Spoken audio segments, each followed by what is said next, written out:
Welcome into Around the Felt, everybody. We are back. Season 2. I'm here with my bud, the Around the Felt CFO with the CEO, but we're excited. We're going to be starting up with the same order of last year with the AFC North breakdown. But Colin, how are we doing tonight, brother?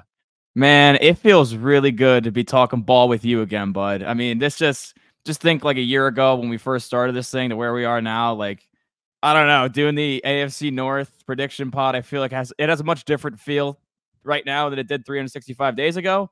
But damn, the excitement's still there, dude. Yeah, it's for awesome sure. to start talking ball again. For sure. We're older, we're fatter, we're uglier. You know, it's been all uphill for us since maybe a little wiser. Maybe a little wiser. Yeah, wiser. Wiser for sure.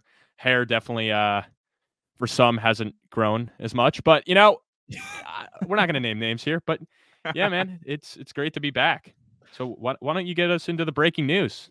Yeah, we're going to talk some news. Not much. We're still in July. You know, we just couldn't wait any longer to give you guys some football content and start talking ball. But yeah, Brandon Aiyuk requested a trade officially from the 49ers. This seemed like something that could always have happened and eventually got to that point where Aiyuk demanded a trade. The Niners are not meeting his demands. Now Aiyuk is certainly a number one wide receiver in this league, had the most yards per catch out of all receivers in the league last year with 17.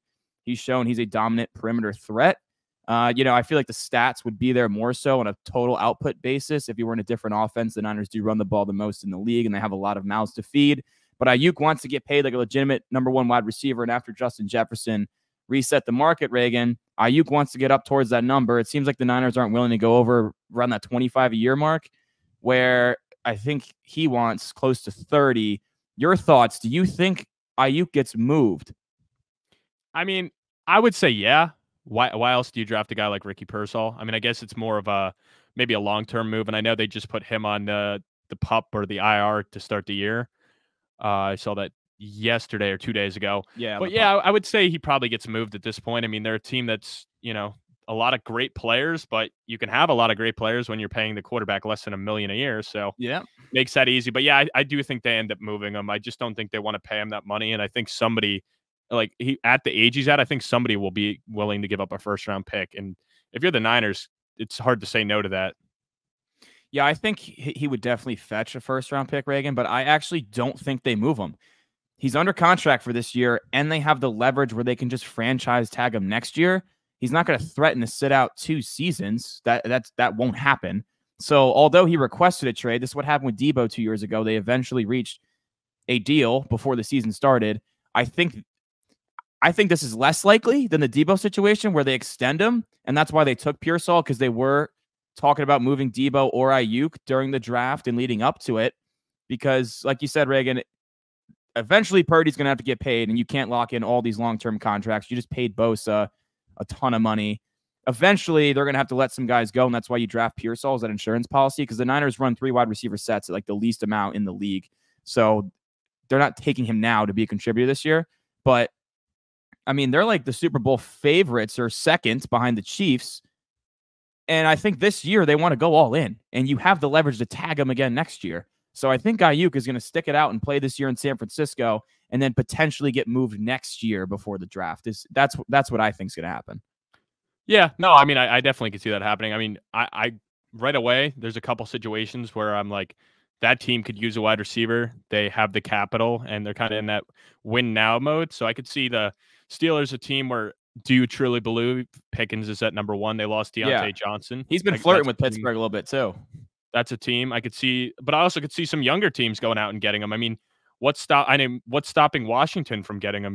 Get McDaniels another weapon. Although, they do have McLaurin still, and they did just take Dotson in the first round 2 years ago. So it makes it interesting. I mean, Buffalo's a team that could use him, but they don't have the money to afford him. So there are some situations out there that I don't hate at all for him. I mean, maybe even my Jets, but I don't know. A lot of situations. Yeah, I saw Diana Rossini reported teams to look out for are those with quarterbacks on a rookie deal. And you mentioned Washington. That one sticks out. Apparently, the Patriots have been interested in Aiyuk over the last couple of weeks to try to get Drake May a weapon. But if you're New England, you can't afford to give up a first-round pick, given the state of that roster. That's going to be a top 10 pick. You can't give that up for Aiyuk. It's tough. You'd probably have to get like a second or third in return as well, just knowing the fact that you're not going to be competing. And it's kind of that gray area that, like, if you get Aiyuk, he's never going to play for a Super Bowl when he's on New England. Like, I don't see that team fixing it. But it's also like, hey, like Drake May's long-term development, it would be huge for it. Yes, I 100% agree. Now I have a question for you, Reagan. Say you are Brandon Aiyuk. The Patriots are like, all right, we'll trade for you, and we'll sign you a 4-year, 120 deal. So average 30 per year. Where the Niners are like, we'll give you 4 for 100, $5 million less per year. Are you sitting there like, I'm going to go play for New England, get that extra $5 million a year, and say the guarantees, whatever, like they're similar, right? Would you go to New England for the extra $5 a year? Or if you're Aiyuk, are you like, fuck it, I'll stay in San Francisco. We got a great squad here. We have a great core. We have a chance to win more than one Super Bowl in the next 4 years. I'm going to stay here and take the pay cut. I mean, I think he would say New England in this situation because the whole thing's money-based. So I think at this point, he's trying to get all the guaranteed money, the biggest amount of money he can get in his prime. I mean, the NFL shelf life is not as long. It's not like the NBA where pretty much guys are getting $30 million that aren't even close to the caliber that Aiyuk is at his sport. So you kind of got to take the money, and also, hey, it's a chance for him to prove he's one of the best wide receivers in the league. I mean, when you're on an offense where you have Christian McCaffrey, George Kittle, Deebo Samuel, I mean, people will really say, how good is this guy? Or is it more of the fact that there's so many other weapons around him that he's always single covered and, creating a lot. So it'll be a chance for him to truly prove that he's a number one wide receiver. So I think I would go with the Patriots, but I don't know. I mean, it's also how bad does he want a ring? Because if he really wanted a ring, you probably wouldn't be causing all this chaos in the offseason. I would 100% agree with you if San Francisco would have got the job done last year in the Super Bowl. And if he had a ring, I think he'd be like, all right, now I want my money. I want my long-term security. I think it's a different conversation. Now, if they come up short again this year, say he does play this year and he loses in the Super Bowl again, like if you take that deal at New England, it's like you're probably never going to get back there in your prime, at least, Yeah, no, it's definitely interesting. So it's definitely a situation I'm keeping an eye on. And even in dynasty leagues, I mean, I would try to I don't know. Testing some stuff out. That's another thing we didn't even mention earlier. We're on a brand new streaming platform. This is our first time ever doing a pod on StreamYard. We were using Zoom for a little bit, but we sprung out a little bit, paid for the more expensive platform. But I'm curious to hear your guys' thoughts in the comments, what you think so far and throughout the pod. Just kind of let us know because we're really excited for what this platform can do. Yeah, I like it a lot better. All right, Reagan, let's transition over to Hard Knocks. Just touch on a little bit. Have you been keeping up with it? Did you watch episode 3 last night? I have not. I'm not gonna lie. I kind of stopped watching. I didn't even really watch much of the Hard Knocks last year with the Jets because it's just, to me, I don't find it that interesting anymore. Like it's just like the same thing in and out. Like, and also then when I start watching it, I just like really want football back, and it's like, and it's like shit. We're still 2 months away, so yeah, it's a tease. I've been kind of just focusing more on fantasy this year. I got a lot of championships I'm looking to go back to back in, so I've been more focused on that and more of the gambling stuff with the futures and less on the on-camera production side of things with Hard Knocks. Yeah, so I'm kind of sick of the preseason Hard Knocks too. I never really got into it, to be honest with you. Now, maybe I'm a little biased because this is my team, the Giants, but the off-season one I think is so much more intriguing than the preseason. Because the preseason, like the episode comes out after they just played the preseason game, and it's like, all right, like you already know what happens to the game, whatever. This one's cool because it's like going back to all the conversations they had about who to target in free agency and their draft board and working through the combine. I don't know. I really like just going behind the scenes and seeing how the front office operates, because that's really what interests me in the NFL. So I think it's been great. They touched on the Saquon situation. So Saquon did not lie. They did not offer him a contract in 2024. Joe Schoen was debating. His agent told him 3 years, 12.5 per year with 25 guaranteed as the kind of number that they thought he was going to get on the market. And he was battling on if he could do that. He's like, it's a little above us at 12.5 per year. And then he came back and told him that, with the Philly deal, which they said, Joe Schoen said a thing. He's like, I got text that Chicago's up in the price and Philly's out. And then John Mara's like, oh, well, if he plays for the Eagles, I'm going to have real difficulty sleeping at night. So it was like a lot of people are pissed in the Giants fan base because they feel like John Mara is trying to influence Joe Schoen how to build the roster and tell him like, hey, he's our most popular player by far. Like I want him back. But ultimately the Giants did not sign him back. And Saquon did not lie about that. Which I 100% think was the right move. I do not think they should have paid him. I think it was the right move, especially for what he got. I mean, it sucks he went to the Eagles, but you're not competing now anyway, so there's no point in paying a running back that's older. And I'll say the same thing. Like when Breece Hall gets to that age, I don't want to pay him. I think it's been proven at this point. Like unless you're Christian McCaffrey, and he's like a rare breed and probably the best pass catching running back out there as well. Like most running backs don't work out on their second contract, and they're very replaceable. While the Giants won't get the same production of Saquon, I'm sure they'll get something very comparable for not that price tag. Yeah, then you can allocate that money towards a pass rusher, which is what they did. So makes sense. Yeah. All right, Reagan, that wraps up the news. Strzok, get your ass back on the stage. We need some questions. Slam it! Strzok is back. Yes, he's back. 2. Let's go. All right, let's hop into the questions. Let's go with Jared first. First question: with the new kickoff rule, do you think we see teams put their elite guys back on the kickoff returns? No, I still think no. I think it'll be similar to like what we've seen before. Like if teams are trailing, I remember the Giants were a team like Odell would never go back unless they were down, and same with the Dolphins. Like Tyreek would only go back if they're down. So I think that same thing happens where they're only putting them in if they're like in need of a big play. But I just don't think they want to still risk the injuries, even if it is at a lower standpoint. But if you do see a team, I mean, that would definitely intrigue me from a fantasy aspect. If I have one of the top wide receivers or top running backs and they're also doing kickoffs, like that just adds that extra touchdown upside right there.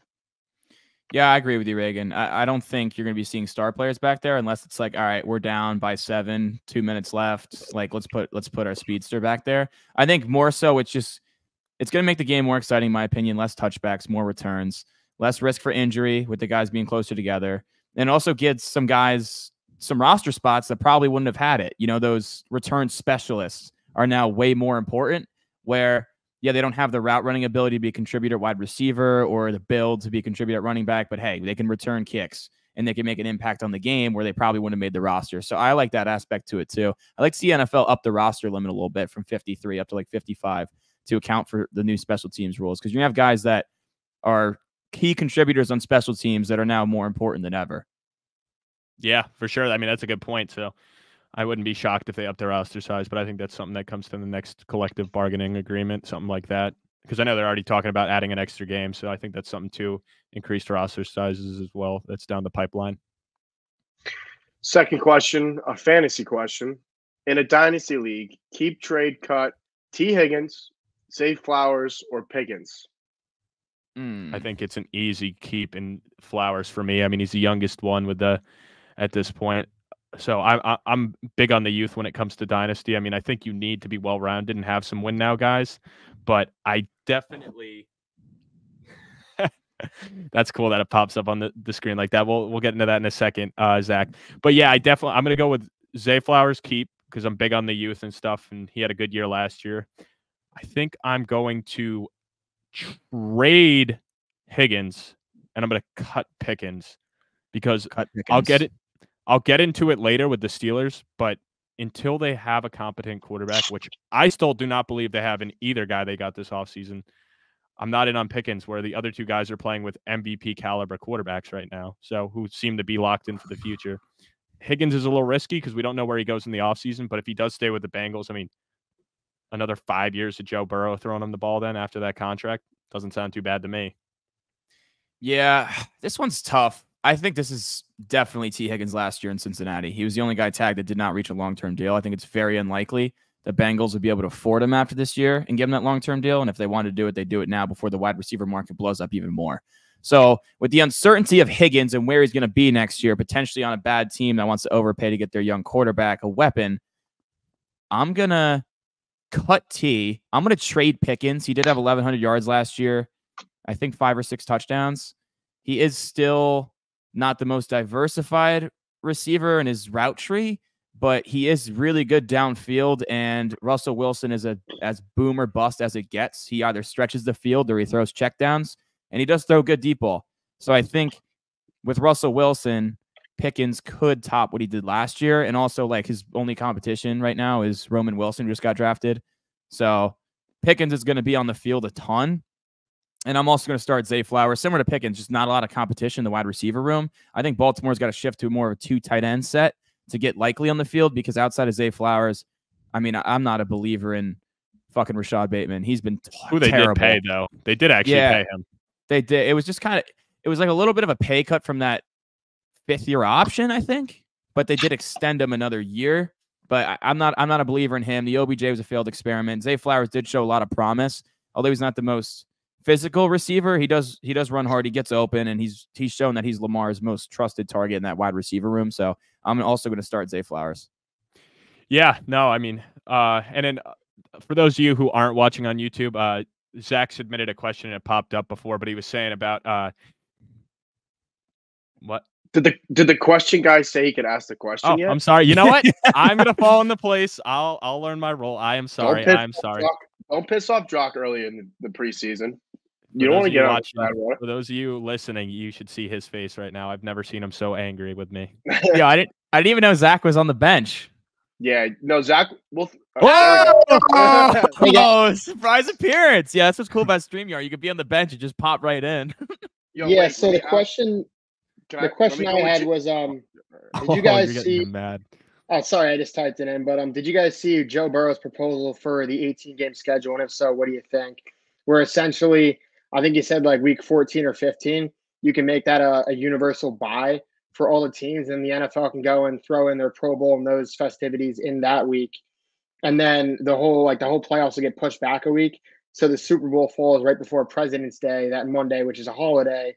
So we can have off the Monday after the Super Bowl, and they can throw in those Pro Bowl festivities in that universal bye week. So I like the thought process. There's going to be an 18th game. It's inevitable. It's more money for the league, right? There has to be a second bye week. I agree with Joe Burrow in that regard. I don't think the Pro Bowl festivities will be during that week, though, because, okay, your star running back goes to the Pro Bowl, Christian McCaffrey. Do you really want him playing dodgeball? What if he fucking rolls an ankle? You really want to risk that in the middle of the season when you're about to go for that playoff push? I don't think that's going to happen. I do have a rebuttal on that, but I'll let you finish. You have a rebuttal, you said? Yeah. If hockey's the closest sport to football in terms of the big four. They do theirs midseason, and they're still doing full contact. So I still do think when they're not even doing a football game in pads, I think people will still go to this. Whether or not, I do think it's still a possibility that people will hold out players, but I don't think it's as likely as you think. Because if hockey's willing to do it, where they're still playing a full-on game on skates, I think football will do it. Yeah, but there's less risk of a lower body injury in hockey than busting your knee or pulling a hammy. Even playing flag football, Tyreek Hill running down the sideline, he could pull a fucking hammy, and then Miami shot the last 5 weeks. If they were that worried about it, I mean, at the end of the day, these are their assets. You know what I mean? I hate to say it like that, but these are these owners and GMs, these are their assets. So by letting them play in the offseason, if they tear their ACL or tear their Achilles, I mean, it's still going to have an effect long-term regardless. So I don't think that changes. More so like pulling a hammy or a groin. Just running around doing festivities that don't matter in the middle of a season. Where if you pull a hammy after the Super Bowl, you're fine. Yeah, fair. Good question. No, that is a good question. I do love that, and I think it's inevitable at this point for 18 absolutely. games. And it makes more sense when you think about it, because right now the way the schedule's set up, you're playing two teams, or I'm sorry, you play the two teams that finished. So for the AFC, for example, you play the two teams that finished equal to you, and then that whole other division, where I almost think they're going to eventually go to 19 games. So you're playing the three teams on the NFC plus that NFC division. So you're playing all the equal teams to you in the season plus two divisions. So I think 19 games is down the pipeline, actually. It'll probably get to fucking 20 by the time it's 2040. 2050. Let's be honest. They're going to just say to the players, hey, another game means more revenue, which means higher contracts for you guys. Yeah. No, but be cool. You add in another bye week to compensate for that, to let them rest. Yeah, for sure. All right, let's go to Jared's last question. My favorite question that he's got, a betting question. Why is the horse plus odds to score over 10.5 touchdowns? And Gus, my God. Hold up. And Gus smashed that number last year. And Drock will be making a public announcement. He will be placing an $1,000 wager on that if it's offered at plus money on the offshore book. I have such a good stat for you, Jared, that would support your bet to hammer that, Dave. The only way this does not hit is if Horse Henry gets hurt. Gus Edwards was 4th amongst all running backs in the league last year with 26 carries in goal-to-go situations. He led the league with 12 touchdowns in those situations. You think Derrick Henry's not going to do better than that? Like, let's be honest here. Derrick Henry is a lot better than Gus Edwards. He had the 4th most carries in goal-to-go and scored 12 touchdowns. Derrick Henry can score outside of goal-to-go as well. But inside that range with Lamar Jackson as a threat to pull it, I think Derrick Henry can have close to 15 rushing touchdowns this year. Yeah, no, I mean, for sure. I mean, even with last year being his worst year, he still averaged 4.2 yards a carry. I mean, he's coming into a better offensive line, even though the Ravens did lose a couple guys, and we'll get into that later. But I agree with you 100%. 10.5. And think about it. Gus was splitting carries with a bunch of other running backs throughout the season. Like, there were I think Justice Hill still had a couple, and like Lamar always takes a few. Yeah. So if you really think about it, I mean, they probably had like close to 30 inside the goal line rushing touchdowns, like within the 10-yard line at least. Yeah, Gus was like more in a committee where now it's like this is Henry's backfield, and Keaton Mitchell can be that kind of change of pace speedster. And he's guy. on the pup. He's on the pup. Yeah, he's we on don't the even pup. know if he'll be there right away. I think they drafted somebody. Yeah, the kid out of Marshall. Yeah, but he's not really Justice Hill is still there as well. Obviously, Dobbins and Edwards are gone, and Hill's still there, but he's not going to be taking much goal line work. Lamar's the biggest vulture at this point. And this is an absolutely loaded offense. I mean, if the offensive line holds up after losing 3 starters, but they're going to score a lot of points like they did last year. They're going to be up in games. They're going to be running the ball. Derrick Henry should score over 10.5 touchdowns for sure. Well, there you go, Jared. 3 Felt members love it. Yeah, I'm slamming the shit out of that. All right, let's hop to Garrett. Garrett's got one solid question for us. One fantasy question, that is. What kind of impact do you see Jermaine Burton having for the Bengals? Well, that's interesting because obviously Tyler Boyd left. He went to go play for the Titans this year because obviously Callahan went, so he went with his OC, and I don't blame them for not paying him. So you would imagine he's in a good spot to be the wide receiver 3 for the team, although don't count out Charlie Jones. That's a name I'm throwing out there right now. Don't count him out, but I would think he's going to have a decent impact. I mean, we saw Tyler Boyd be very relevant, like flex relevant. So I definitely think the main question was for Dynasty and Keeper, he said? Correct. I think it was, yeah. It was a fantasy question, yeah.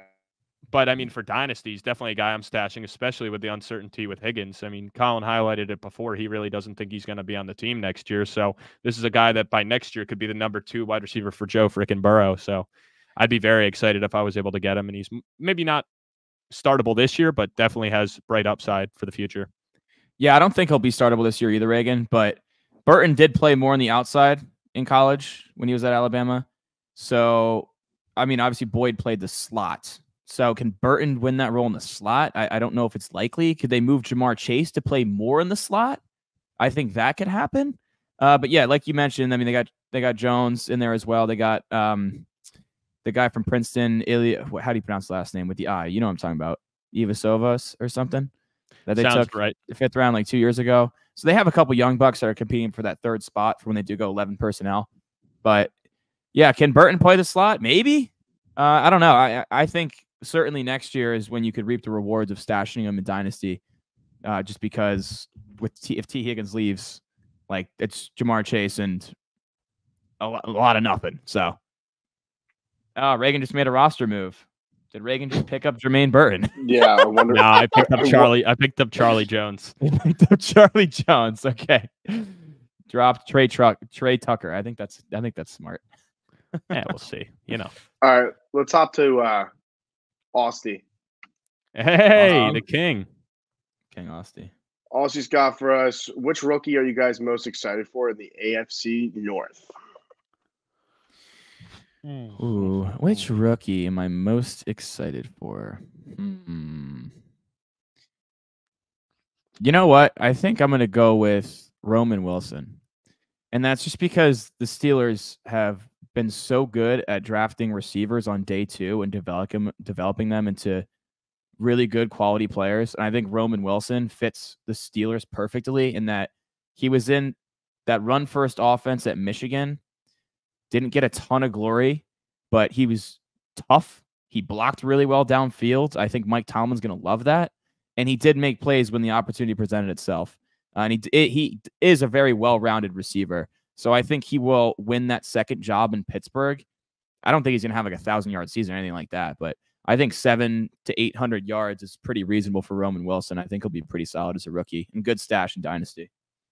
Yeah, so if you're a fantasy football player, don't listen to this. I'm actually excited for another Steelers player in Zach Frazier, the center out of West Virginia. I mean, he's a guy who could have been a first-rounder, but the fact that it's just more of a position thing at this point where you rarely see centers going in the first round, and if they are, they're falling late to the first round. So I'm excited for him, and I think with what Pittsburgh wants to do, they're going to want to run the ball first, so I think he's going to have a pretty good season, and I honestly really do think this is a guy that, while most people don't see it, like when you turn on the tape, he's going to put up big plays. And I think PFF, he's going to be one of the higher rated centers for this year. So he's a guy that I'm looking forward to. And I wanted to say Amarius Mims as well, the tackle the Bengals got out of Georgia, but I don't know what his role is going to be. He might not even be starting right away because obviously they got Orlando Brown and Trent Brown. So he'll be used, I feel like, in a lot of six-man packages where he comes on. It's kind of like more of a gadget lineman, but I'm not going to say him because I just don't root for injuries, so I don't know how much he's actually going to see the field. Good question, Austin. He also asked which rookie would have the most impact from a fantasy perspective, but if you guys want to hop on that question as well, it kind of ties in. Yeah, I mean, I just touched on Roman. That's my guy. So, Reagan, if you got anyone else. Yeah, I mean, this is a tough division because when you look at the draft, there wasn't a lot of skilled guys drafted. They really attacked the trenches in this draft. The whole division draft because the Browns, they didn't even have a first rounder. Their first guy they took was Mike Hall, who's a defensive player. The Ravens are both their first two guys. Lineman, Ravens, corner. So Tez Walker is really the only guy for the Ravens out of UNC. Yeah, I don't know if you remember last year, but he was a really good player at UNC, but he transferred to UNC. I forget from where. And was supposed to play with Drake May, but the NCAA didn't let him play for the first 6 to 8 weeks, and then finally granted him eligibility. So he just didn't have a lot of time to put together tape, and that's why he kind of slid a little bit. But Tez Walker was really explosive in college. Yeah, I mean, it could just be Jermaine Burton too, like Garrett was talking about before. At this point, I mean, there's not a lot of options here, and if he does play his way into that number 3 receiver, or even if T. Higgins is to be traded at some point between now and the start of the season, or even midway through the season because of contract issues, I mean, I'm just going to go with him. It's either him or Wilson. I mean, it's not a lot of options here. All right, let's hop to a new person to ask a question. Joe Parisi, let's go. Oh, that's Garrett's boy. Garrett's boy. You guys will meet him at the golf outing. Good guy. Joe, shout out you. Big UFC fan right there, too. Let's go, Joe. He's got a good couple questions. First one, should the Steelers make a trade for Aiyuk? I mean, if they can, depending on the draft capital and what it would be. But certainly this offense needs some juice. They are trying to fix their offensive line. They want to be run first, but Pickens needs some help. And even if Roman Wilson develops a quality player, that's still a good number 3 if you can get Aiyuk in there. I don't view Pickens as a number 1 right now. I still think he's a 2. He's just by default the Steelers' number 1. Oh, yeah. And if you get Aiyuk in there, I mean, it's the best supporting cast Justin Fields has ever had. And it's probably the best supporting cast Russ has had since his Seattle days. Right now, that Steelers offense, I'd say it's not an upgrade from what either guy's coming from last year. Where if you had Aiyuk, I mean, it's a pretty good offense right there. You have 3 decent wide receivers right there. I mean, Aiyuk, you could make a debate that top 15. I mean, Pickens is probably top 30, and who knows with Wilson, but with the Steelers' history of drafting wide receivers, you expect them to be good. So definitely think they should make a move for it because I don't know if I trust Pickens as the main guy. I think the Deontay Johnson loss is going to be a lot bigger than people expect. All right, next question. Fantasy question. Most underrated wide receiver in the league? Okay. Well, since it's the North, let's just keep it to the North. So who do we think the most underrated guy in the North is? I mean, Amari Cooper just seems to get overlooked every year. Cooper's still a dog. You know what I mean? He's a little boomer bust. He'll put up a dud for you, then he'll put up 30, but he's certainly one of the most underrated guys in the entire league. Yeah, I mean, that's a good one. I would honestly say you could even make a case for Jerry Jeudy, just a guy that has the capital, didn't really work out in Denver, showed flashes, but I think he's a guy that's going to put up big numbers in a fresh situation. And I think Elijah Moore is crazy underrated as well. I mean, he was putting up great numbers with Joe Flacco down the stretch till he got injured against the Jets. So I think the Browns, like their 3 big wide receivers, are all very underrated. Actually, Deshaun Watson liked to target Elijah Moore a lot. Joe Flacco kind of went more towards Njoku once he took over. And that's when Njoku kind of blew up. But the target rate for Moore was higher with Watson. However, Jeudy plays in the slot. So I don't know how the snaps are going to look. They'll both be on the field a lot, if I had to guess, because Moore spent half his time in the slot with the Jets as well, on the outside as well, because that's, that was back when we had that dumpster fire of a team. But last question of the night. We'll keep it in the same division too, but most running back anytime touchdowns this season. Oh, Derrick Henry, man. Definitely Derrick Henry. Like Chubb's still recovering. Najee and Warren split too much. I'm not going Zach Moss, and Chase Brown's in the picture. It's clearly Derrick Henry. Don't count out my boy Najee. Don't count him out. Hey, I got him in fantasy now. I'm back on the Najee train, even though I don't know if I want to be. Say, new OC Arthur Smith. While there's been 2 interesting situations. I mean, he was bell cow with Henry, and then he was more timeshare with Bijan. It'll be interesting to see what happens. But then again, he wasn't calling the plays for the Falcons, so I don't know. Najee could be sneaky, especially around the goal line. I mean, think about how many times Derrick Henry was used around the goal line when he was the OC there. It was Henry first down run, Henry second down run. Then maybe we let Henry throw the ball. Yeah, could we see some Najee Harris jump touchdown passes this year? I think it's possible for sure. I wouldn't be shocked. Clip it. At least I'm taking over 1.5 alt line. Yeah, the alt line 1.5. Come on now. That's all the questions we got tonight, boys. All right. So now let's dive into this division here. The AFC North. We're going to start from worst to first from last year, which means we are starting with the Cincinnati Bengals, even though they finished 9-8. Not really a bad team, especially given that Joe Burrow went down. The win total is 10.5 for this upcoming season, Reagan. Some key losses from the squad from last year. Jonah Williams at tackle, Chidobe Awuzie at corner, DJ Reader on the interior defensive line, big loss. Joe Mixon, Tyler Boyd, some key adds. Sheldon Rankins on the interior D-line, Geno Stone at safety from the division rival Baltimore Ravens, Trent Bound at right tackle, Zach Moss at running back, and Von Bell is back on a very cheap deal in the secondary. Reagan, your thoughts on the Cincinnati Bengals. What record do you have for them for 2024? I just want to add one more loss quick. Brian Callahan, their OC. And before people try to go, oh, come on, he's nothing special. The guy is legit. Jake Browning went 5-4 and looked like he looked like a top 16 quarterback last year. So do you really think it was Jake Browning, or do you think it was a play calling? Dude, he was putting up crazy numbers. The team had a better record with Browning than they did Burrow. Granted, Burrow was injured throughout the season before he had the big injury, but the team was 5-5 with Burrow. They were 5-4 with Browning. Or, I'm sorry, 4-3 with Browning. Okay. So I'm just saying Callahan's a very big loss as well. It'll be interesting to see what happens. Obviously, they stole freaking Joe Burrow. But anyway, I don't think it's going to be too big of a loss because I have them going 12-5. Woo, doggy! Yeah. So I'm taking the over 10.5 wins. I mean, one of the biggest reasons is they have a middle-of-the-pack schedule, and a lot of that happens when you finish dead last in the division. You get to play all the worst teams from the other divisions in the AFC. So, dude, their schedule, according to Sharp, it's the 6th easiest projected for this season based on projected win totals. 6th easiest. While most of the division has a very difficult schedule. Yeah, because they finished last. Yeah, no, their strength of schedule I saw was 18th, while the other 3 were top 3. So, I mean, while last year was unfortunate, they're not in a bad spot for this year.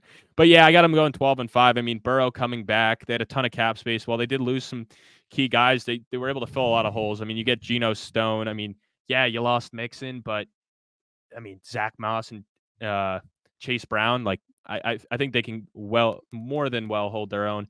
And I'm actually really excited about Mike Gesicki. I'm not going to lie. I'm really excited about what he can do. Yeah, so Gesicki's an interesting player. he's kind of stiff. He doesn't really run the best routes, but he's a really big target, and he is athletic. Yeah, so I'm excited giving Burrow a big weapon like that. And the O-line, I mean, it seems to be in the best shape it's been at any point of Burrow's career, so that also excites me a lot. So I think the combination of their schedule and just having a healthy Joe Burrow and actually building around him to keep him upright really excites me. What about you? Yeah. So I got the Bengals at 11-6, and I actually have a few futures with the Bengals already. This was my team last year. Joe Burrow got hurt, didn't come to fruition. I have the Bengals exact results over the Lions in the Super Bowl, plus 10,000 right now. I have in a future, this is a crazy one. It's like Texas to make the playoffs, Yankees to win the World Series, and then the Bengals to meet the Niners in the Super Bowl. So I'm big on the Bengals, man. They've shown that they're the only team in the AFC that can go head-to-head with Patrick Mahomes and the Chiefs in the postseason. We've seen it. They've done it. If Joe Burrow's healthy, this team is going to be in the playoffs, and there's no ifs, ands, and buts about it. They did start off slow last year with Joe Burrow and the calf injury. Like, clearly was not ready.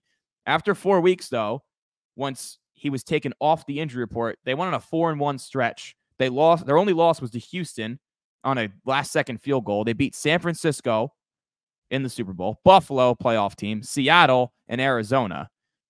Burrow was really good in those games before hurting the wrist. I like that you brought up the offensive line, Reagan. This certainly looks to be the best unit they've had in Joe Burrow's career there. They ranked 27th in ESPN's pass block win rate in 2023, 30th in 2022, and 20th in 2021. Orlando Brown definitely has to play better to live up to that contract. He was 30th out of 35 left tackles in pressure rate allowed last season. That's not going to cut it. But the Amarius Mims pick out of Georgia, I love it because he's 6'8". He's a monster. So is Orlando Brown. So is Trent Brown. They're all monsters. And he's really raw. He only played 8 games at Georgia, does not have a ton of snaps. But the talent's there for him to become a dominant tackle. You already got your dominant wide receiver for Burrow for the next however many years. You develop Mims, don't rush him in, but that's a security. Like the Jets taking their tackle for Fashanu this year. It's their security, and the guy has all the tools to be a stud. I think that's really smart, and I love the pick. Actually, I think Zach Moss is going to be solid, and I like Chase Brown as a change of pace. He had like almost 800 yards and 5 touchdowns last year in Indy. Was pretty good. His metrics aren't great, but Mixon had the most goal-to-go carries in the NFL over the last 3 seasons with 74. Moss is going to be that guy for this offense. So maybe he can make a run for Henry's money with the most touchdowns in the division from the running back position. Because Chase Brown, I don't think is going to be that guy. But, he does have speed.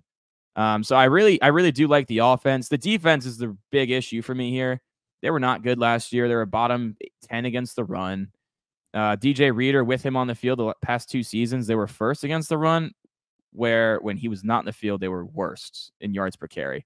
Now he's gone. He's in Detroit. So, well, they did get Sheldon Rankins. I mean, he's no DJ Reader, but he's better than you think. He's better than you think. So I think that will help. It's a Band-Aid. It's a Band-Aid. It ain't a great Band-Aid, but it's a Band-Aid for sure. So I think I agree with you. Still limited, but they'll probably be more like middle of the pack. Like they're not going to fall to the worst because they did slap one of those Dollar Tree Band-Aids on it, but we'll see what happens. I think if this defense can just be in the middle of the pack, it's going to be a really good team. Trey Hendrickson's a stud at 17.5 sacks last season. Beast, 7th in pressure rate in the league. Miles Murphy, they took him out of Clemson in 2023 in the first round, edge rusher. Didn't really do much. Only had 3 sacks last year, but now's your time to shine, kid. Like they need help on the defensive line. Secondary's all right. It's really young. They lose Awuzie. Some young bucks are going to have to step up. Cam Taylor-Britt, DJ Turner, Jordan Battle, all young. I think this is a solid team. I got them at 11 wins and it's fueled by Joe Burrow. And I will have more futures on the Bengals to win the Super Bowl because all they got to do is get in the dance, and this is a scary team. Yeah, no, for sure. I mean, I agree with you completely. I think it's going to be a big season. I think we both probably agree. MVP of the team, Joe Burrow. Joe Burrow. Yeah, Joe Burrow. X Factor. Who do you got? So, I know there's a lot of X factors here. There really is, because you can look at both sides of the ball. But I'm going to go with Sheldon Rankins because I already highlighted him before, but I think if he's able to help, if they can still be good against the rush, that'll be huge because Obviously, the secondary is going to struggle, but if they're able to at least establish that, hey, you can't run on us, then it'll alleviate some of that pressure. Because if they're just bleeding on the ground and in the air, they're screwed. Joe Burrow is going to have to put up a ton of points. So I have Rankins as my X factor. I went with a combination of the offensive line unit, but most specifically Orlando Brown. If Joe Burrow's healthy, this team's going to win. If he's hurt, they have no chance. No team has a chance without their star quarterback in this league. So Orlando Brown's got to protect his blind side, but as a whole, the unit needs to protect Burrow more so than he ever has in his career because he will light up defenses. Doesn't matter what coverage they're in. They'll figure it out. Joe Burrow's going to dice him up. Rookie of the year. Yeah, I'm going to go with Burton here just because I think he'll get more use than Mims. And for Mims to get use, we'd be basically rooting for injuries, which I don't want to do. So I'm going to go with Burton here and just go with that everybody's healthy and that he does end up winning that number 3 role. Or even if he doesn't necessarily win it, he still has a high enough snap percentage that he's having an impact, especially down the stretch, setting himself up for a big role in the future. Yeah, it's a draft class with not a ton of immediate help.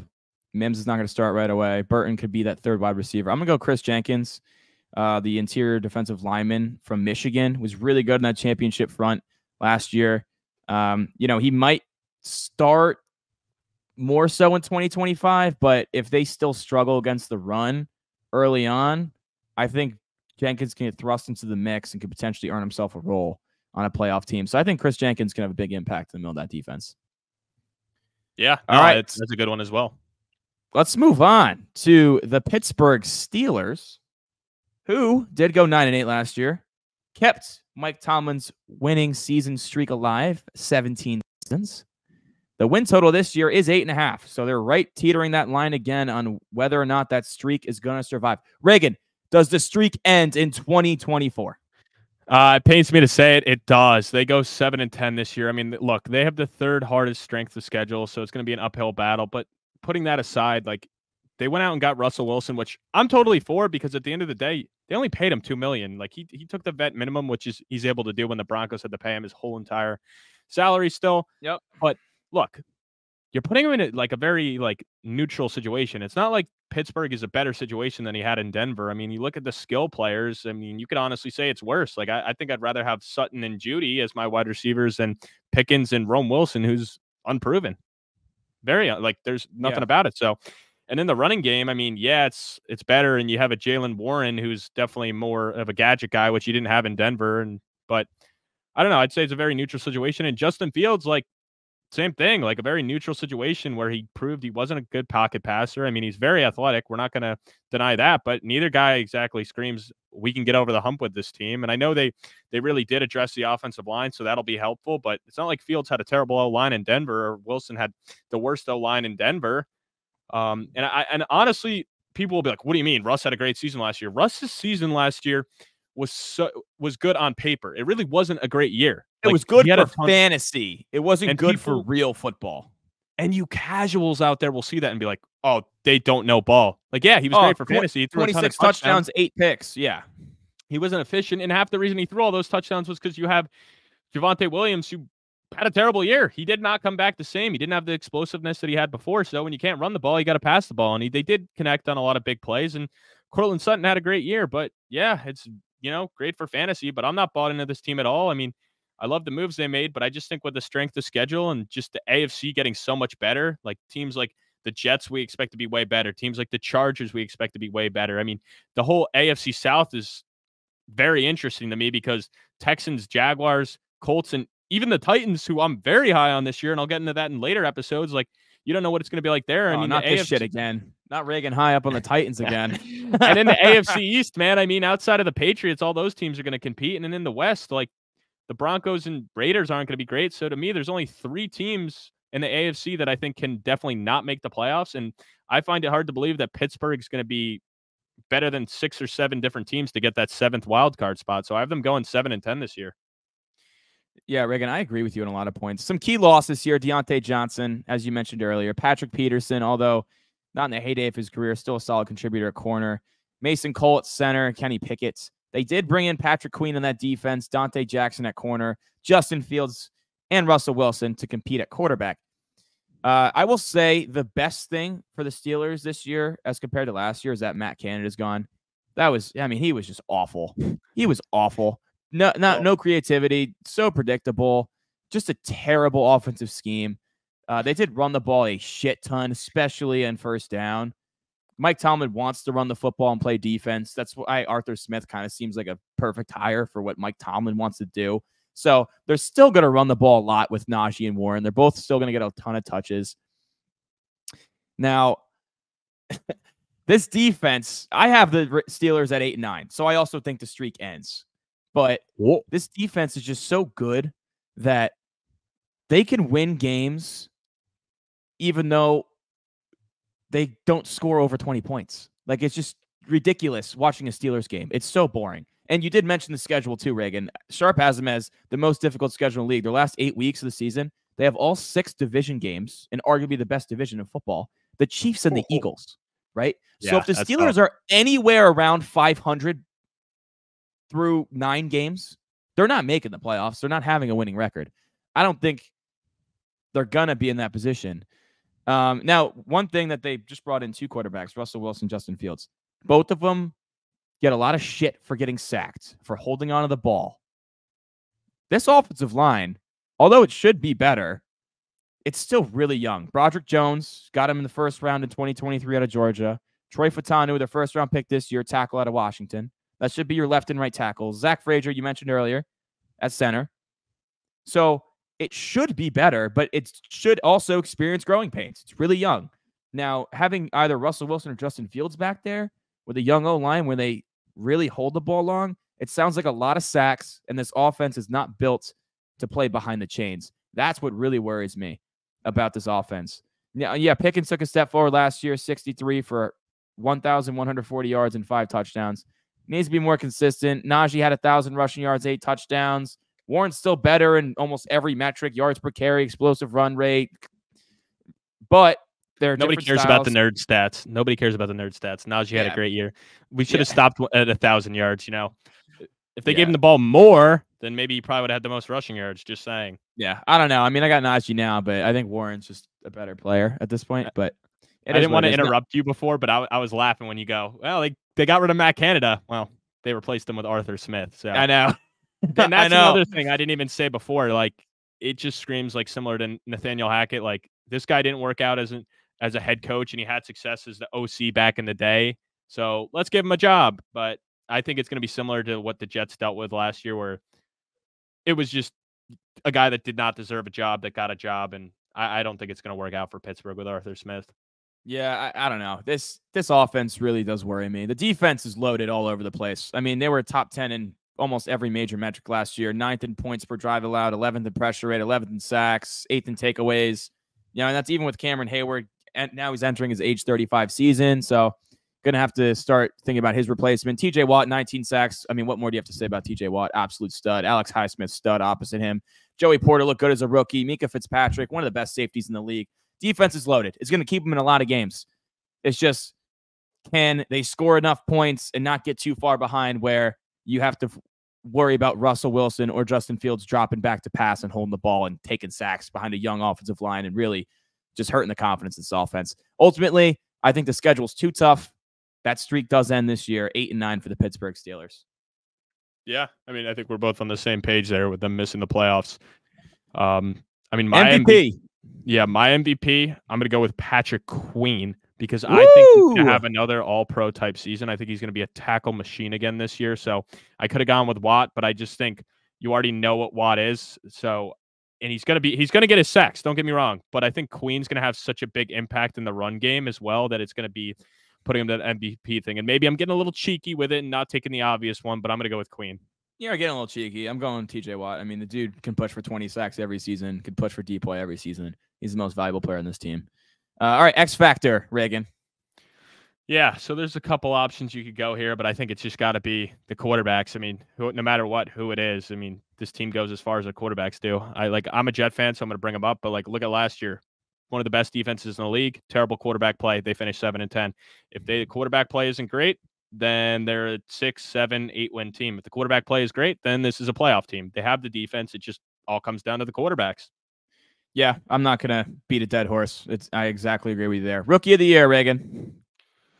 Oh, this was tough, but I'm going to go with my guy, Zach Frazier. I talked about him earlier. I think he's going to have such a big impact, and he's going to be the one that's going to be having to deal with a lot because I do think this team's going to have a quarterback change. So I think, and that has a big factor on centers, different guys calling plays.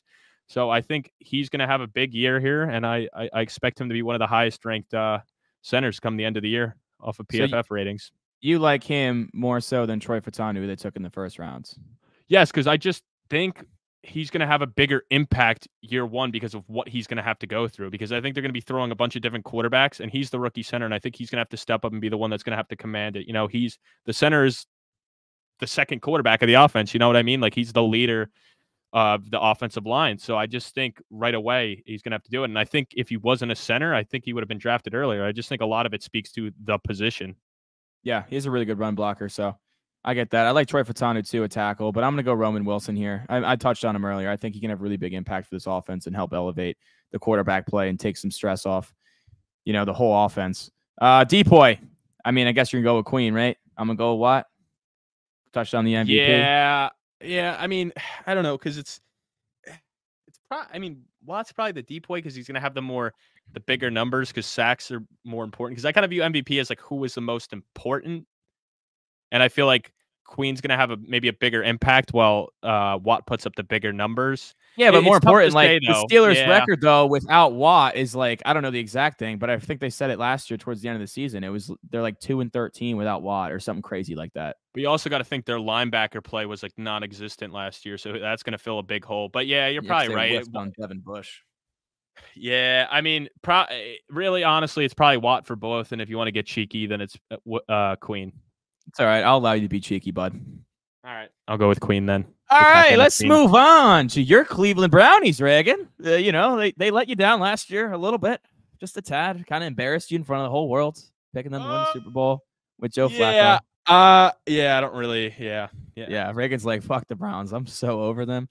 They have a 9.5 win total. Key losses. Not much. They brought back a lot of their core. Just Joe Flacco. Key adds, Jerry Jeudy, Jameis Winston to now back up Deshaun Watson, which I think is a very sneaky move because Watson's been absolutely awful, and Jordan Hicks to play linebacker. Reagan, 9.5 wins. Do your Brownies surpass that in 2024? Well, to quote a very important person in my life, I'm going to be slamming that under. I got them going 7-10. Slam it! But yeah, I love this app, dude. He just pops in from the backstage. But yeah, I got these guys going 7-10 this year, and the biggest thing for me. Well, I know you're more the stat guy, so you'll get into it later. But yeah, Watson was 5-1 as a starter, but people forget the Browns. It wasn't because of him, bro. The Browns defense was like at a historic rate through the time Watson was a quarterback in the first 6 games. Yeah. They were playing at a ridiculous level. Like people don't even realize Watson was averaging less than 200 passing yards a game as a starter, and he had a 7-4 touchdown interception ratio. Like it was very bad quarterback play. He was being a game manager. He didn't have to do much. And then Joe Flacco comes in, and boy, was he slanging in that thing. And he went 4-1, but he was slanging that thing, making guys like David Njoku relevant. So a lot of this has to do with not the defense, very similar to Pittsburgh, where I just don't believe in Deshaun Watson. I just don't think he has it anymore. He's kind of like Wilson. Like he seems cooked to me. No, so Reagan, just before you continue, just so the folks know Watson's stats in that 5-1 Cleveland stretch, he had a 61% completion rate. Yuck. 7 touchdowns, 4 interceptions, and only threw for 1,115 yards. That's terrible. Terrible on a 5-1 team. Oh yeah, no, dude, that's bad. And that's my biggest thing here is, and Watson will be my X factor later. Quarterback play, elite defense, great offensive line, but also we don't know what Nick Chubb will look like too. Like think about it, he was also doing that with a healthy Nick Chubb, where Flacco did not have Nick Chubb. No, Chubb got hurt week 2. Yeah, but still, he had him for a little bit. Having Chubb for any games ain't bad, And Jerome Ford really didn't get established. Ford's a bomb, dude. Ford's a bomb. I mean, hey, he wasn't bad with Flacco. Just because he had a lot of volume, not a lot of competition. He's not necessarily a good back. Bro drives a Tacoma. No wonder why he's saying that. Wait, don't like Ford? You don't like Ford? Yeah, I don't want to piss off Huff, dude. Chill. Yeah. Hey, I drive a Ford, so I like my man Jerome Ford. But yeah, I mean that's a lot of the big things like Chubb's health. not believing in Watson. I mean, the defense is great, but it really just comes down to that. And they didn't lose anybody, but they didn't draft anybody. You know, they didn't really add anybody. Obviously, like, I think Quentin Jefferson will be great for the D-line. Jordan Hicks isn't bad, but offensively, like, outside of Jerry Jeudy, they also didn't really add anybody. And it really just comes down to Watson. And also, they have the second hardest strength of schedule too, man. So I'm totally not bought on this. Like, basically, I'm just going to regurgitate everything I said with the Steelers. Like, I don't believe in the quarterback. The schedule is very difficult. So, yeah, I got them going 7-10. I hate the Browns. I hate Deshaun Watson. I have him at 9-8. I have him under the win total. I do have him squeaking out a winning record. Just because this roster is so loaded. The defense is so good. The offensive line is so good. Cooper's underrated. I do think Chubb will probably start the season on PUP, so he'll probably miss the first 6 weeks because he had to get 2 surgeries on that knee. It was like go in and fix the LCL, the MCL, and some other like ligament shit. And then the second surgery was the ACL after. So that's a lot to recover from. You know, I know I said this last year, but I was like, all right, this is the Browns season if they're going to do anything because Watson's cap hit's going to fucking skyrocket. Well, they didn't lose much. But now Watson's cap hit is an NFL record $63.8 million cap hit, Reagan. 63.8. So after this year, they're going to have to start cutting some dead weight, which I think influenced their draft a little bit. You know, they took Zach Zinter in the draft. He plays interior. He can play any of the 3 interior spots. He's not going to play. They have Wyatt Teller and Joel Bitonio, who are both arguably top 10 guards in the league. But they're both set to cost over $20 million against the cap next year. So I'm just saying, I think one of those guards is out of town next year. So you're going to start losing guys along that offensive line. You already have a great supporting cast. If you're paying a quarterback $63 million, it's time to go, dude. Watson's got to go. And I have 9 wins just because of how good that defense is. However, they did win. They went 5-0 in games last year that were decided by a field goal or less, 6-2 in 1 possession. I don't really know if that's sustainable. You know, they did perform well on the offensive line last year, even with losing Jedrick Wills, who honestly isn't even that good. Jack Conklin, he's a stud. DeJuan Jones looked really good at Ohio State before he went down. I mean, I don't know, dude. It just seems like a really good roster, but I just have no faith in Watson to get it done. None. Yeah, I don't either. I don't either. So we agree there. Yeah, I mean, the secondary's sick. Denzel Ward's a dog. Greg Newsome out of Northwestern, dog. Martin Eberson, he's pretty good. Grant Delpit looks like the Delpit from LSU. I don't know how he slid so much in the draft because he was a stud there. He was 6th among safeties in PFF run stop metric. Great in coverage as well. They got dogs in the secondary. They got Myles Garrett. They got dogs in the D-line. They got dogs at linebacker. It's all about the quarterback, man. It's all about the quarterback. Who's your MVP, Reagan? Quick question. You said you had him 9-8. Is that good enough to get him in the playoffs for you or no? You know what? I think it's going to be no. I think 10 wins is the number in the AFC. Yeah, and if it comes down to 9 wins, it's going to be a weird tiebreaker thing. Yeah, my playoff picture, all the teams were 10, and there was actually a team who we'll get into later because we have a lot more pods to go, but I actually had a team missing at 10-7. So, oh wow. So, but we'll get into that later. But anyway. Yeah, my MVP. I mean, Myles Garrett. I know I didn't have TJ MVP D-boy Myles Garrett.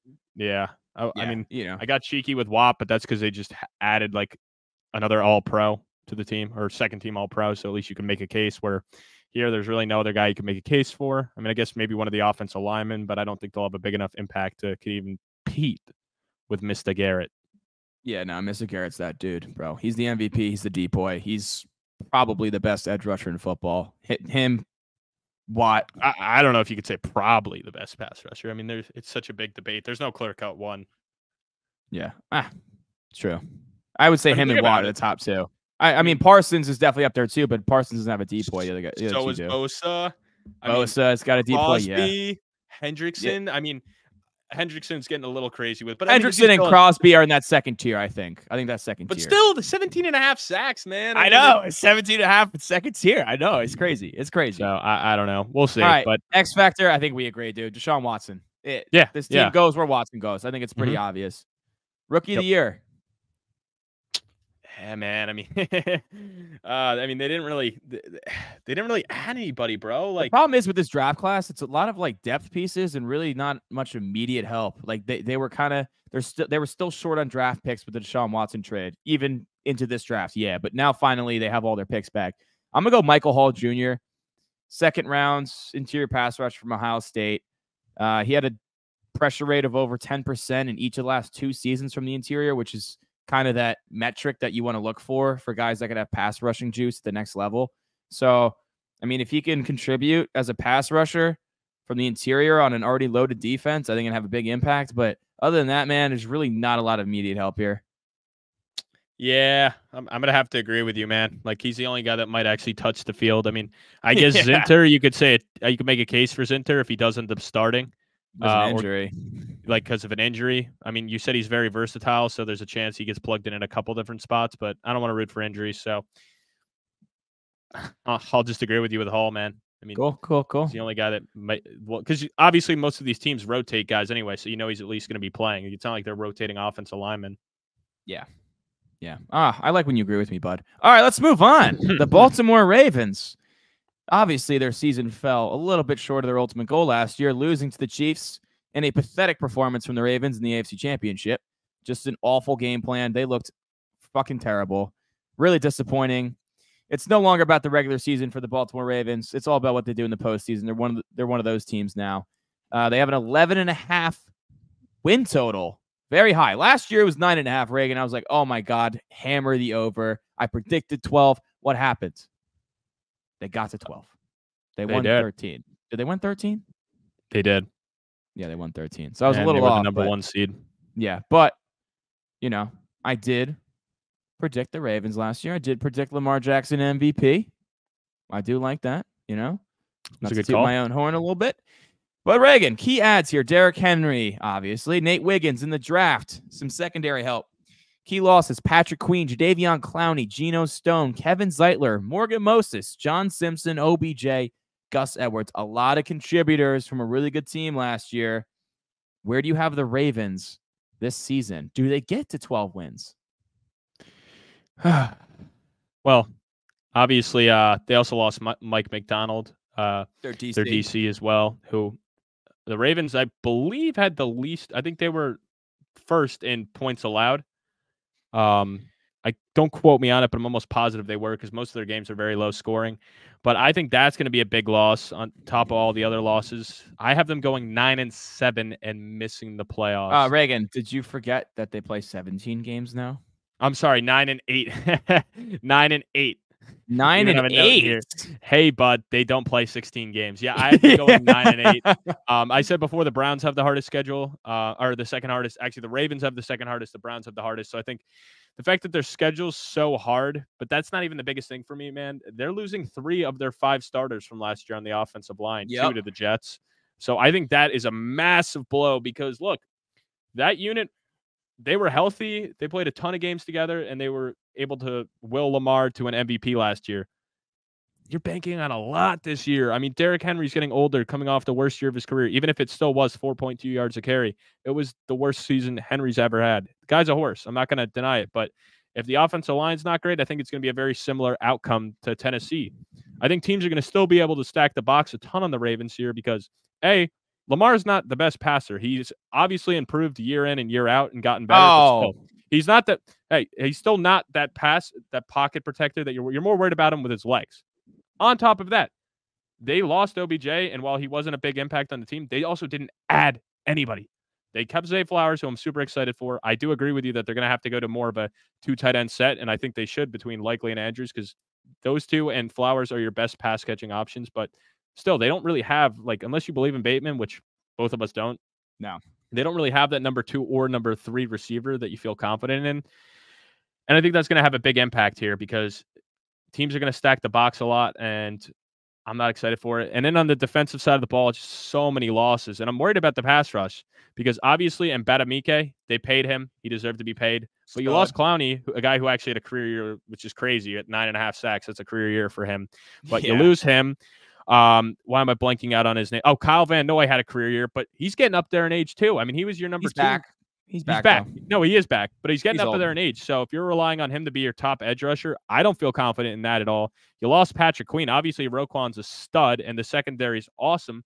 But I think this team's going to struggle to get pressure, and I think they're going to struggle against the run a lot. So I'm not confident in this defense going into this year. I think they'll still be middle of the pack, but I think it's going to be regressions on both sides of the ball this year. And that's why I got them going 9-8. And a lot of it has to do with the strength of schedule, but also the AFC is loaded. And I just think this team's going to struggle a lot. I got 11-6. If Lamar Jackson's healthy, they're going to win games. They're 52-18 in the regular season since Lamar took over as a starter. So they're 4-9 without him. If Lamar's healthy, they're going to win games. I got them at 11. I'm going to touch on the defense first because I have a lot to say about what you just said about the offense. They didn't just lose Mike McDonald, Reagan. They also lost their DB coach and D-line coach, who are now both defensive coordinators. So that's a lot of continuity lost. They weren't great against the run last year, but it was fine. It didn't really matter. They had the most sacks in the league last year with 60. You touched on losing that 9.5 from Clowney. Van Noy was solid. Odafe Owe had 5 sacks last year, but he was 13 amongst pass rushers in pressure rate. So now with no more Clowney, obviously Owe is going to have to take over that role and develop. And they also, remember they took David Ojabo out of Michigan a couple years ago, but injury popped wise, his Achilles in at the combine. He's only played in like a handful of games the last 2 years. Maybe he can be that 3rd or 4th pass rusher and live up to his draft status, because he was going to be probably top half of the 1st round pick before he popped that Achilles. So maybe he can live up to that pedigree. They took Trenton Simpson out of Clemson in 2023 in the 3rd round at linebacker. He'll replace Queen. Hasn't really played much, so that's a big question mark. I agree with you there, Reagan. Definitely a big question mark. The secondary is loaded, though. Kyle Hamilton's dog. Marcus Williams, although not as good as he was for the Saints, still good. Geno Stone's a tough loss, though, at the back end of that defense. Yeah, he led them in interceptions. He had 7 last year. Yeah, I mean, he was really good. Obviously, Marlon Humphrey's a dog. I like taking Nate Wiggins at corner out of Clemson. He's a burner. I think he ran like a high 4.2 or low 4.3 in the combine. Really good downfield, freak athlete. They added TJ Tampa at Iowa State. He's another solid corner. Now, I think the defense can be really good. I think it's a top 10 defense for sure. But obviously, what you highlighted, Reagan, the biggest question mark here is the offensive line. They lost 3 starters, and I don't know. That just seems like, that's just tough for me. I know Zeitler's getting up there in age. So is Morgan Moses, but I don't know. They played really well last year. 5th in ESPN's run block win rate, 9th in ESPN's pass block win rate. So kind of tough losing all those guys. You already mentioned the explosive run rate down for Henry, the yards per carry down, but he should draw more stacked boxes. Lamar Jackson is actually good in stacked boxes, Reagan. 1st in expected points added per dropback, 4th in yards per attempt with 7+ man boxes. So go ahead, stack the box and horse Henry. That's when Lamar's at his best passing the football, Reagan, which is why I'm not that concerned about it. And we already touched on the Gus Edwards goal to go carries last year. Henry's going to score a lot of those touchdowns, but I agree with you. Wide receiver still concerned.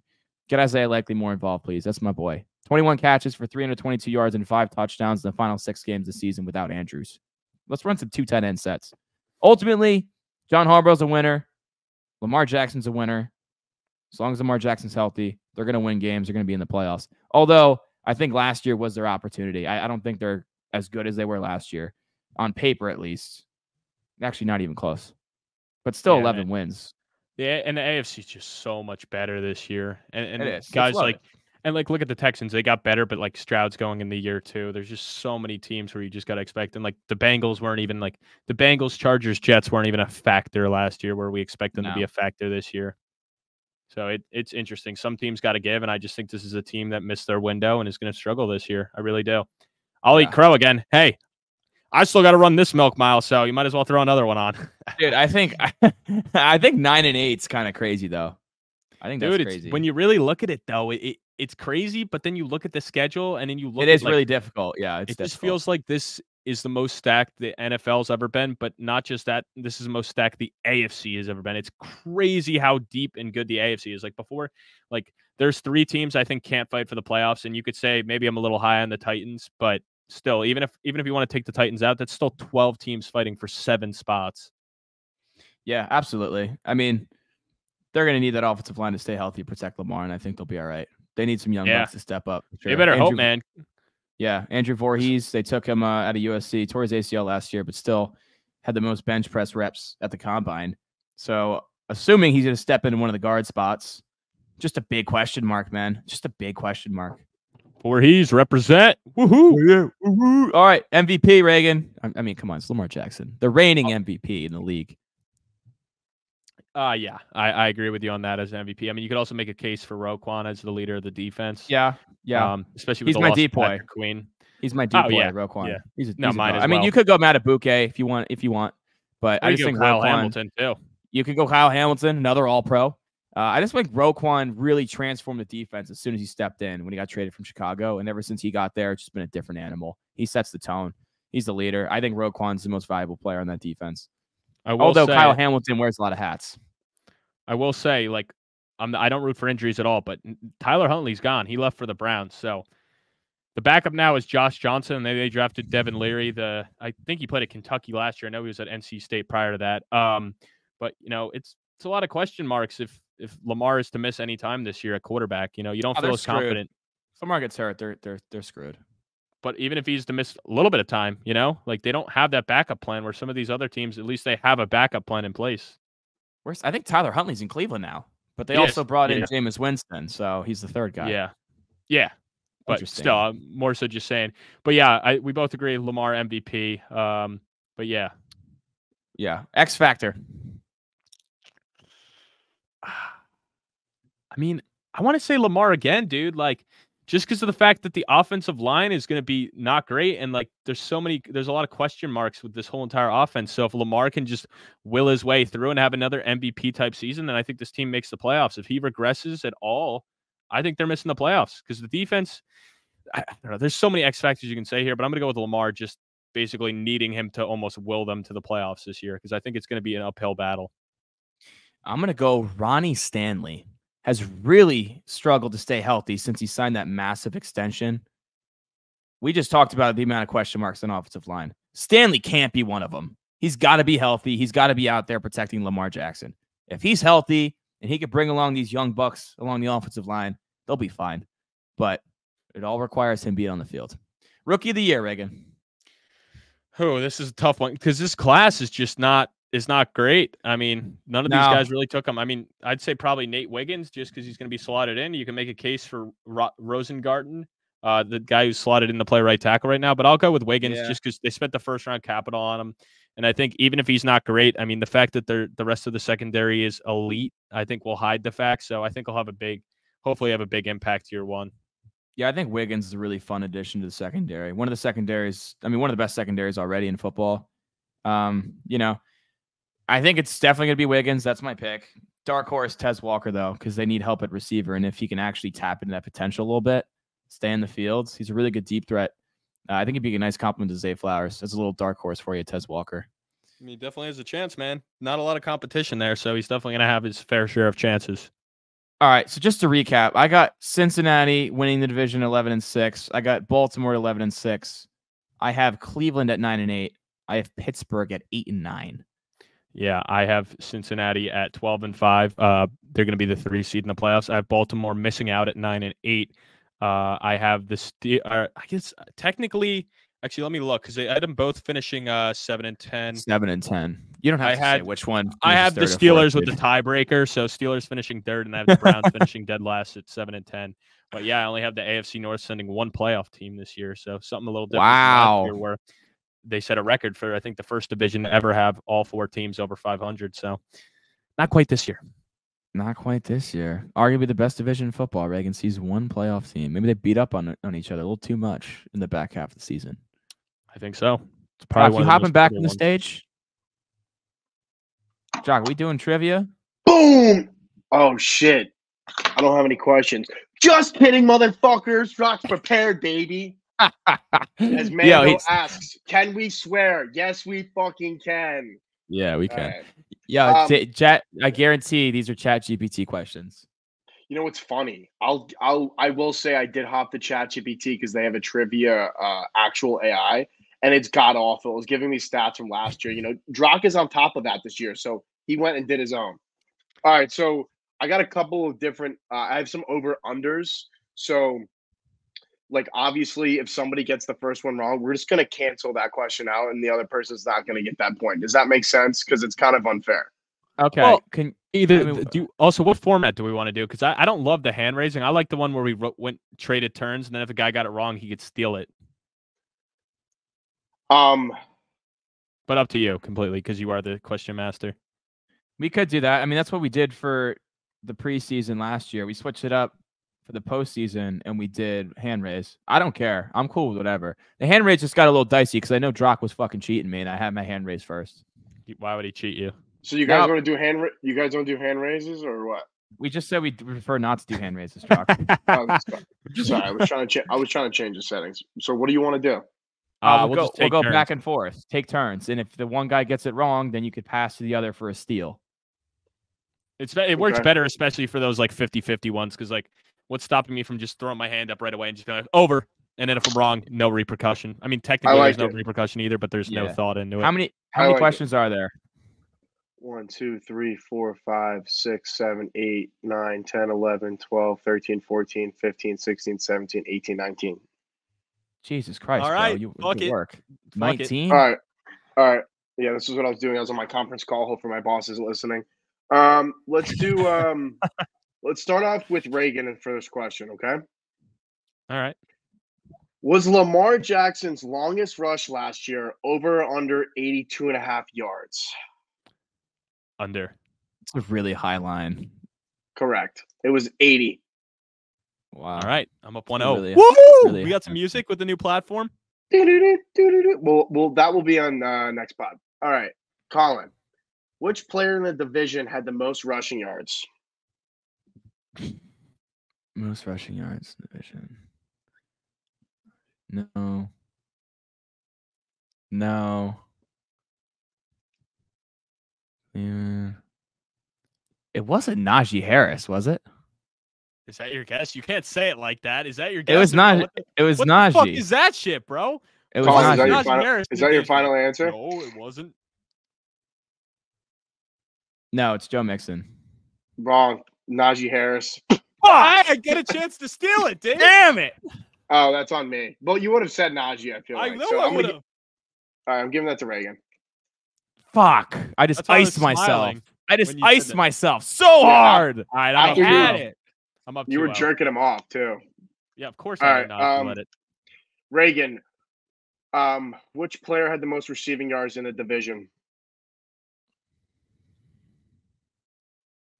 He's getting fucking cupcakes, dude. Amari Cooper. Correct.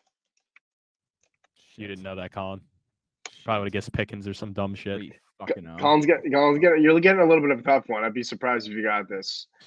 Which player had the most total overall tackles in the division? Total overall tackles. Well, the way you said it makes it think that Roquan's way too obvious.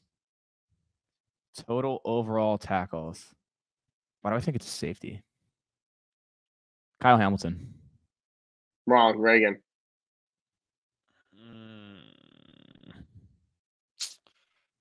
Ooh, that's a tough one. All right. I feel like I'm overthinking it, but I'll just go with Patrick Queen. Wrong. It was Roquan Smith, Colin. Dude, you can't say shit like, I'd be really surprised you get this. And then, like, you make it sound like it's not the best linebacker and a top 3 linebacker in football. What is he supposed to throw you softballs? Ooh, Colin, you'll definitely said it. Commentary. Just ask the fucking question. Hey, he can do what he wants. He's a question master. I'll be really surprised if you get this. I'll be really surprised you get this, as if an all-pro fucking linebacker isn't an obvious answer for the most tackles. 3-0 CEO. No, I'm tired of this Drock dude already. It's fucking season 2, episode 1, and I'm fucking over him. I'm loving it. He looks handsome as ever. Hair game looking strong. Just, great dude. It's that road game, baby. All right, next question. Which player had the most sacks in the division? That's a cupcake. It's a cupcake. So going off of the list you sent me about the questions before, Myles Garrett. Wrong. TJ Watt. I said it on the fucking pod. He had the most sacks in the league with 19.5. Correct. You don't listen to me? You just tuned me out, Reagan? I'm always 3-1. So the thing you need to learn about podcasting focus is you're always thinking about your next point. So while Colin's talking, I'm not really listening. I'm more so thinking in my mind, what am I going to say next? Okay. Fuck. Colin. Who caught the most interceptions? Geno Stone. Correct. Is that because I said 7 or you just knew that? No, you told me on the pod. I listen to you. You don't listen to me. All right, Colin's coming back a little bit. Chip. 3-2. Reagan. Reagan.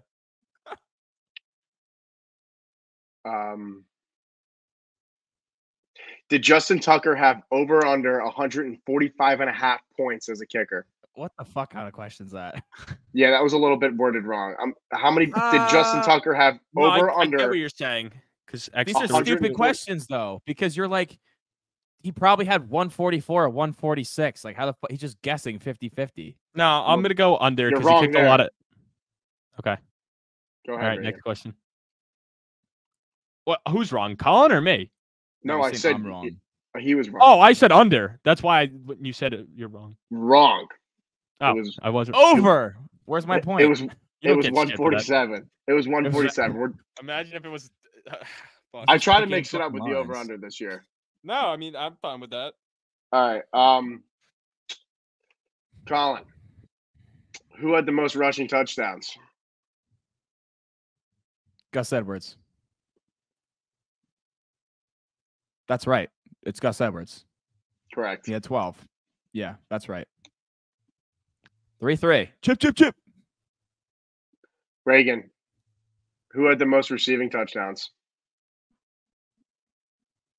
Ooh. I want to say one guy, but then I want to lean another guy. Mm. Okay, no one there. No one there. I'm gonna go David Njoku. Wrong.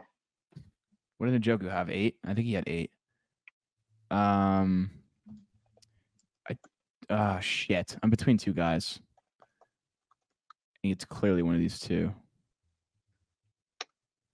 I'm gonna go Amari Cooper. Wrong. Fuck, it's Jamar Chase, isn't it?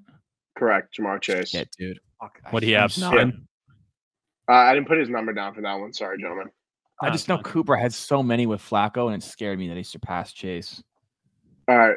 We're going back to Me. That's 2 that I've screwed myself overthinking. Okay, Reagan. No, I'm Which kidding. It's team- Colin. It's Colin. I'm not cheating. It's Colin. Yeah, I was gonna say it's Colin. Don't. Yeah, I tried to steal that. What the what the fuck? Neither of you guys questioned it. You just were like, okay. Yeah, because I'm just All right. too busy myself. All right, Colin. Which team in the division Pause? had the most? Whoa! Don't fucking interrupt me. Which team in the division had the most total overall yards offensively? It's a no-brainer. That's Baltimore. Yeah, correct. Thanks for the fucking cupcake, Dave. I was 4-3. hoping I was low-key hoping it wasn't after he said that's a no-brainer. All right, Reagan. Which team threw the most interceptions? Spicy, but not as spicy as you think the Browns. Wrong. What? Clearly the Steelers. Wrong. It was the Ravens. Isn't that crazy? Wow. I thought Flacco was slanging that shit all year. I so thought figured it was him. I thought fucking Pickett was slanging that thing to Wait, the are you fucking sure, bro? linebacker's Are you chest. sure? I Yeah, find that I'm hard to pretty- believe. No. I feel like I'm right on the Browns, dude, because Lamar No. played all season, bro. And then what's No, his Lamar threw a lot. DRE or whatever the hell his name is came in and threw like 3 in one game. DRT. No, it was the Ravens. All right. Okay. Fuck. Wait, it's Baltimore, dude. Next question. Which who's team this? had the? Me. It's back to Reagan. Yeah. Which team had the most fumbles? Wait, no. Reagan just went. I got a cupcake, and then Reagan just went, got it wrong, and then I got it, and then I got it wrong. You're All right, right, you're right. Colin. Which team had the most fumbles? Hold on, I'm just stat checking you on that Lamar shit because I don't believe you had the most interceptions. Oh, that could Dude, be he had good. fucking 7. Lamar had 7 interceptions last year. I said Watson. I said the team. team. The team. What, defensively? Which all quarterbacks had played.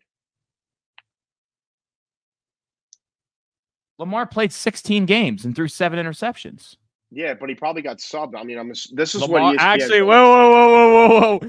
I was right because Cleveland had 23 interceptions throwing. Dude, Lamar played 16 games and threw 7 picks. The Ravens had the least at 7. You looked at it wrong. You looked at it wrong. Baltimore was actually turned it over. I thought it was a good stat with the Ravens. Wait, so who? I mean, who all got right, so that? I'm right then. I did. I said the Browns from the start. Right. So it's 4-3 now. Me, Colin's up. Thank you, Colin. No, I had 4. I had 4. It's 4. Oh, you did. All right, 4-4. You're right, but you are up 4-4. Thank you for being right. honest, Dave. We're trying. I understand. We're new to yeah, this. no, sorry about that. I don't know what the fuck was I just handed Reagan a fucking point, so I should get a point too. No points. Colin, which team had the most fumbles? Pittsburgh. Wrong. Cleveland. Wrong. It was the Ravens. Baltimore. Yeah. Oh, that was dumb. They only ran. Fuck. Yeah, Lamar had 5. I forget who else was. Had like fucking 3 or some shit. Yeah, we're not gonna check you on that one, Dave. We'll take your word for it. There we go. All right, Reagan. Which 2 teams return a punt for a touchdown? I'll give you 2 points for this if you get it right. No, you don't get 2 points. Right. That's fucking bullshit. It's fine. No, I'll take my one. It was the Browns and the Ravens. Wrong. Yeah, I know Cincinnati did. Pittsburgh did not. I could have swore it was the other I one. know Cincinnati's one of the 2. I'm going to go Cincinnati and Cleveland. Yes. Wrong. Yes. It was. I remember the Ravens won against the Colts on a punt return. Let's go. Correct. Idiot. Yeah. Idiot. It was Cincinnati and Baltimore. We just combined our noggins, Reagan. I was sitting there I knew.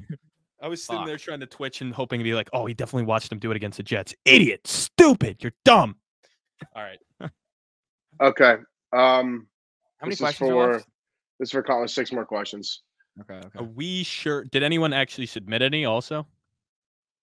Yeah, but they were stupid. They weren't like Drock level.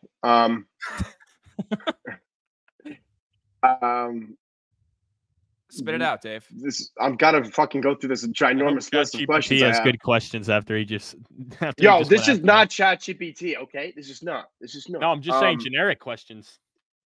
These are pretty good fucking questions. No, these are good. No, I'm saying for the mailback now that you called them. Now that you said their questions were stupid. No way Austy's gonna submit shit anymore after you did that. Yeah, I think it was somebody submitted one question. All right, back to the game. This is for Colin. Which Brown had the most receiving touchdowns? Amari Cooper. Wrong. David Njoku. Njoku. Tom, I said it before. How dumb are you? Good job, Reagan. I knew he had 8. I thought Cooper had more than 8. Bro, we went over this before. I literally said it like in this thing, and I made the stat. You just not listen to anything I say throughout the podcast? No, I know you said Njoku earlier, but I thought Cooper had more than 8. You thought wrong. All right, Reagan. Right. 5 more questions left. You guys are gonna hate this over/under. Joe Flacco had over/under 12.5 touchdowns. He got all the over/unders. Give it to Colin. Fine. Colin, you take it. I'll take the next one. I'll give it to you. I'm fair. It's not my turn. No, take it if you want it. Do you want it or no? I'm giving it to you. Well, it just sucks because you have no chance to rebuttal. No. That's what I'm saying. I'll be nice. I'll give it to you. You take it. Ooh. I'll take the next one. I don't want no Mickey shit. You're right. I have gotten them all. You take it. Over/under 12.5? Mm-hmm. Under, yeah, 12. Wrong. 13. Dumbass. I knew that, but you know what? I'm a nice guy. 5-4 in my question. Where? Oh, Just gets it wrong. Where? God damn it. Nice guys made always a fool of first. myself. He gets all the over/unders. Where? Howie. Yeah, but now he has no chance to get a point. So, it's fair. I got it wrong, but it is what it is. Hopefully the karma train keeps going and I get this question right after that. 5-4. Next question. Which receiver on the Ravens scored a rushing touchdown? Ooh. Yo, that's tough. All right. Hear me out. Nelson Aguilar. Wrong. Fuck. I don't think Zay was the guy. I didn't either. Yeah, should I get really fucking cheeky? Should I get really fucking cheeky? I don't know if Dave would pick the question, though, because I don't think he's going to know who he is. I was going to say Devin Duvernay, but I don't think Dave knows who he is, so I don't think he'd ask it. I also don't think Odell did. I'm going to go Zay Flowers.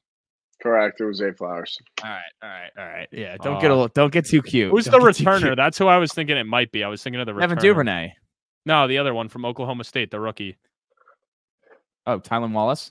That's who I was going to guess, but I couldn't remember his name. Yeah. Yeah. Okay. I don't think he really played to the end of the year. I'm up now because we technically swapped, but it's back to Reagan. So you get back to back. All right, 5-5. All right. Who had the most receiving touchdowns in the Ravens? Bro, I think it's Isaiah Likely. You think or you know? Oh, I'm sorry. I know. Wrong. Yeah, he only had 5.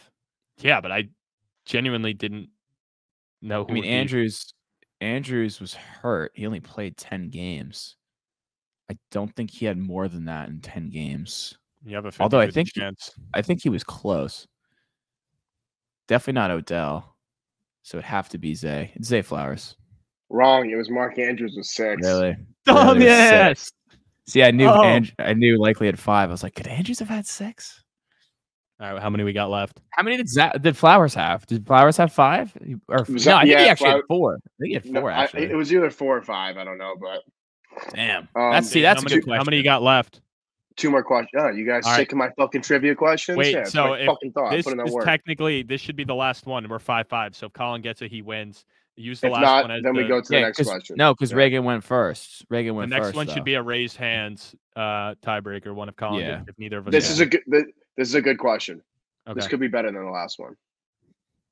Which wide receiver on the Bengals threw an interception? What the fuck?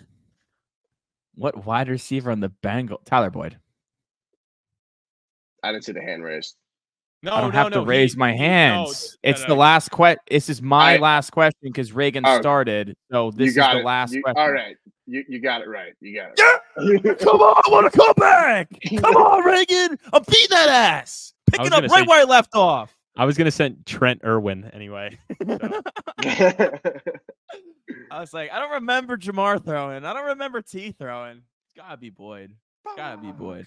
All right. Well, I'm up 1-0 in trivia, Reagan. That was fun, dude. It was fucking awesome to talk some ball with you again. We'll be back next week, right, Reagan? NFC East? Yeah, we'll be back next week. That's for sure. We're going to start off with your Giants and the rest of that division. We got our golf outing coming up this weekend.